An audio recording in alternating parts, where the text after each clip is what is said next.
Welcome back to Tuesdays with Tom.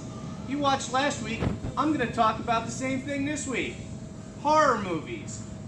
That's essentially what I talked about last week, isn't it? Now, horror movies are something that I absolutely love, and since we are just entering the season of fear at Rabbit Hole, it seems appropriate to talk about some horror movies. Now, I'll be honest with you, I love them all.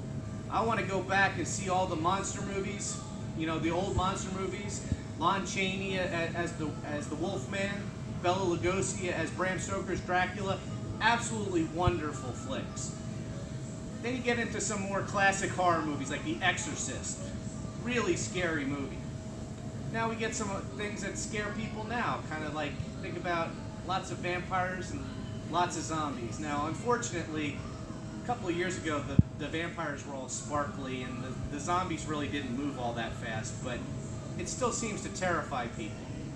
Now, I have to be honest with you, not everybody loves horror movies as much as I do, and I could go on forever talking about them. But I figured I'd give you 3 movies you've never seen, but you should if you're not a horror fan. And the reason is because they're kind of funny, but they're kind of scary too.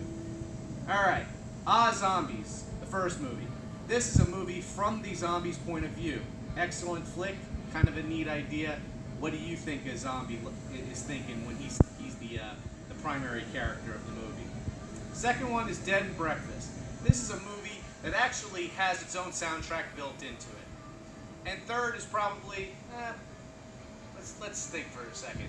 Now let's go with something a little bit older. Chopper Chicks from Zombie Town. Actually is the screen debut of Billy Bob Thornton, so it's got that going for it. Star power.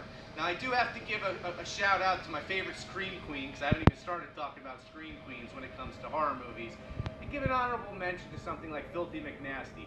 You can't have a cheesy or funny horror movie concept list without at least mentioning one trauma movie. So, I just have one question for you. What's your favorite scary movie? Peace.